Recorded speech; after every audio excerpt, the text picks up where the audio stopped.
자, 16번째 날 두 번째 이야기를 계속해서 가도록 하겠습니다. 좀 길을 가다 보니까 엄청나게 큰 이 에드 벌룬이 있었어요. 월트 벌룬이라고 불리는 이 에드 벌룬은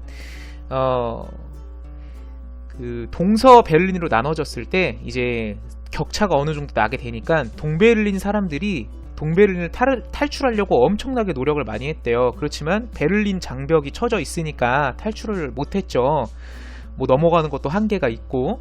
근데 이제 월트라는 사람이 엄청나게 큰 에드 벌룬을 만들어서 동베를린을 탈출할 계획을 세웁니다. 첫 번째는 실패, 두 번째는 성공을 해서 드디어 탈출할 수 있었습니다.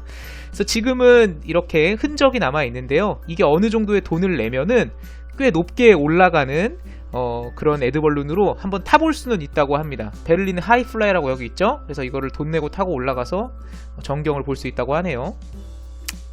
다음은 이거는 그냥 평범한 주차장이잖아요. 근데 그냥 평범한 주차장이 아니고 마지막으로 히틀러와 그의 이제 수하들이 패주를 했을 때 마지막으로 이 지하 벙커에서 숨어 있었다고 합니다. 결국에는 히틀러가 권총 자살을 한 것으로 알려져 있죠. 뭐 시체가 없어졌다, 뭐 아니다 도망가서 잘 살아있다, 뭐 그런 설이 있지만 어쨌거나 권총 자살한 것이 정설이고 마지막 지하 벙커였는데요. 독일 사람들이 그런 자신의 잘못을 기억하자는 그런 홀로코스트 메모리얼이 어디든 세워져 있는 거에 반해 히틀러와 관련된 이런 유적들은 아예 흔적을 지우고 싶었고 기념돼서 안 된다고 생각한 것 같아요. 그렇게 해서 이 지하 벙커라는 아무런 표지판도 없고요. 그냥 평범한 주차장으로 사용하고 있습니다. 저희도 이거를 가이드가 말해줘서 알았습니다. 어쨌든 그렇게 사용하고 있었고요. 그 다음에 역시 뭐 동베를린, 서베를린을 나누고 있었던 이 베를린 장벽 터를 베를린 시내 곳곳에서 볼 수 있는데 여기도 그 장벽 중에 하나입니다. 많은 동베를린 사람들이 이 장벽을 넘어가려고 하니까 그거를 막으려고 이렇게 자갈도 깔아보고 그 다음에 여기에 못 같은 것도 설치해보고 마지막에는 도망가지 못하게 모래로 이렇게 한 다음에 도망가는 사람을 총으로 쐈다고 하더라고요. 그런 흔적들이 남아져 있는 곳이죠. 다음 여기는 홀로코스트 메모리얼 공원입니다. 베를린 시내 한복판에 그냥 돌 무더기가 서 있습니다. 이 홀로코스트 메모리얼 공원은 나치 시대에 학살당한 많은 사람들, 특히 유대인들을 기념하기 위해 만든 공원이에요. 그렇게 해서 이런 돌들이 뭐 크기, 모양, 높이, 제각각으로 각각 서 있고요. 처음 시작할 때는 돌도 높이가 낮아요. 그런데 이제 점점 들어갈수록 돌의 높이도 커지거니와 지대도 약간 낮게 해놨어요. 그렇게 해서 이 사람들의 어떤 슬픔과 아픔에 점점 같이 빨려 들어가면서 공감할 수 있도록 그렇게 장치를 해놨어요. 이게 미국의 건축가가 고안해서 이렇게 디자인을 했다고 하더라고요. 그렇게 해서 이제 가이드가 당부를 했어요. 여기를 갈 때는 너무 많은 사진 찍지 말고 그 다음에 주변 사람들과 너무 잡담하지 말고 숙연한 마음으로 들어가서 좀 공감을 같이 해줬으면 좋겠다, 이런 얘기를 해서 저도 사진을 아주 많이 찍지는 않았습니다.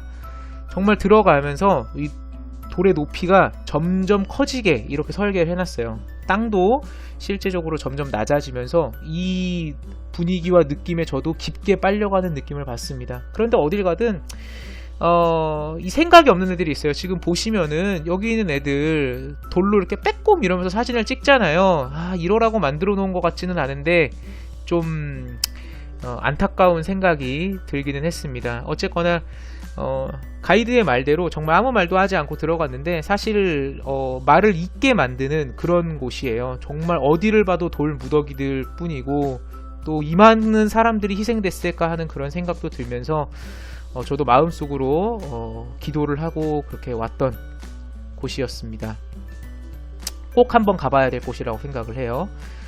그렇게 해서 나오니까 역시 베를린 장벽 터가 이렇게 또 나와 있습니다. 지금은 사람들이 아무렇지 않게 일상적으로 지나다니는 이곳을 높은 장벽이 서 있었고 아무도 못 지나갔다라는 거, 그런 도시의 흔적들을 좀 볼 수 있는 거죠. 이렇게 해서 가이드와 했던 프리 워킹 투어는 모두 끝냈고요. 다음 베를린 신박물관에 갔습니다. 이 베를린 신박물관은 이 독일 사람들이 여러 나라를 침략하면서 아주 한 땀 한 땀 유물들을 약탈해 와서 잘 전시해 놓은 것입니다. 근데 여기가 좀 어이가 없었던 게 굉장히 비싸요. 유료임에도 불구하고 굉장히 비싸요. 자기네 물건 별로 없고 다 훔쳐온 것들인데 그리고 사실 여기에 가려고 했었던 이유가 네페르티티 흉상이 여기에 있거든요. 이집트에서 가져온 건데, 그래서 사실은 이 베를린에 보면은 이 네페르티 흉상 관련해서 액세서리도 많이 팔고 뭐 엽서도 팔고 기념품도 굉장히 많이 팔아요. 근데 저는 사실 지난번에 이집트를 갔다 왔기 때문에 큰 관심은 없었고 아주 유명한 네페르티티 흉상만 한번 보러 갔었어요. 근데 그거를 보기엔 좀 많이 비쌌어요. 근데 어쨌건 네페르티티 흉상은 사진을 찍을 수도 없었고요. 많은 유명한 것들이 사진을 찍을 수 없었어요. 그나마 알만한 것들도 거진 사진을 찍을 수가 없었긴 해요. 그치만 네페르티 흉상을 보러 갈만합니다. 대체 흉상이 뭐길래? 요겁니다. 물론 제가 사진을 찍은 건 아니고 이건 인터넷에서 가져온 사진인데요. 이 눈이 제가 알기로 아마 보석으로 되어 있다고 들었어요. 그래서 이거 한번 직접 보면은 멋있는데 사진을 찍을 수가 없어요. 아주 깊게 감시를 합니다. 요거는 제가 사진을 찍을 수 있었던 몇 개의 유물 중 하나예요. 고대 시대의 모자라고 하는데 여기가 해, 여기가 달, 뭐 이런 상징이라고 합니다. 뭐 유명하다는데 내가 모르면 소용이 없는 거죠. 화석 같고요. 그 다음에 이거는 바쿠스 혹은 디오니소스라고도 불리는 그리스 로마 시대의 신이에요. 특이한 건 이 머리 뒤쪽에 보면은 여러가지 술과 음식들로 머리카락을 장식해 놓은 게 인상적입니다. 뭐 그냥 있길래 찍은 거고요. 요거도 조금 유명한 거라고 하는데 역시 잘 모르니까 소용이 없죠. 이집트 사람의 얼굴이라고 하더라고요. 네, 아닌가? 게르만 사람의 얼굴인가? 잘 모를 정도면 이제 잘 모르는 거죠. 어쨌든 청동으로 만든 그 사람 얼굴이었어요. 이렇게 해서 베를린 신박물관을 끝냈는데요. 뭐 사진을 못 찍어서 그렇지 사실 볼 것들은 많아요. 그러니까 또 한 땀 한 땀 잘 전시해 놨으니까 가서 한번 보시는 것도 좋습니다. 그 다음에 이제 전날 먹었던 학센이 너무 맛있어서 근처에 있는 학센 음식집을 찾아봤어요. 역시 구글과 트립 어드바이저의 평이 좋은 이 음식점에 갔습니다. 어떻게 읽는 거지? 난트에크? 뭐 하여튼 여기를 찾아갔습니다. 역시 학센 먹었는데 맛있었고요. 그 다음에 다른 걸 먹어봤습니다. 아마 학센과 비슷한 부위일 것 같아요. 돼지인데 이거는 수육으로 한 거예요. 즉 삶은 거죠. 그래서 삶아서 우리나라 수육과 비슷한 맛이 납니다. 그래서 먹을만 했어요. 그 다음에 역시 커리부어스트 비슷한 음식을 시켜서 먹었고요. 음식은 전체적으로 맛이 무난무난했습니다. 먹을만 했어요. 근데 여기를 먹으면서 뭘 느꼈냐면 어제 먹었던 그 막시밀리안스 레스토랑이 정말 맛있는 곳이었구나 라는 것을 알게 됐습니다. 여기가 맛없다는 게 아니고요.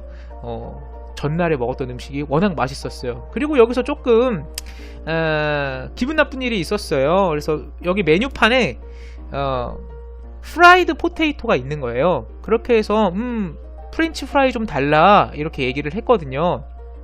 그랬더니 직원이 안 판다, 우리는 프레쉬 푸드만 판다 라는 걸 굉장히 강조하면서 뭐 여기 와서 이런 걸 시키고 있어? 하는 그런 눈빛과 표정으로 저를 약간 비웃고 가더라고요. 그래서 약간 기분이 상했습니다. 우리가 뭐 횟집이나 아니면은 파스타집에 가서 프렌치 프라이를 달라고 한 것도 아니고, 또 전날 막시밀리안스에서는 이 커리부어스트에 프렌치 프라이가 왔거든요. 그래서 팔 것 같이 생긴 가게에 안 그래도 메뉴에 프라이드 포테이토가 있길래 시켰는데 이렇게 잘못됐나?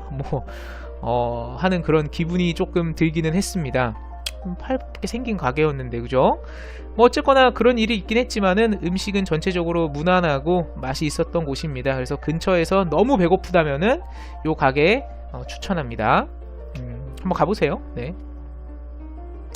자, 이렇게 해서 2회에 걸친 16째 날 이야기를 모두 끝냈습니다. 다음 날에는 베를린 장벽에다가 여러 세계 평화를 기원하면서 화가들이 그린 그림까지 조금 보도록 할 겁니다. 뿅!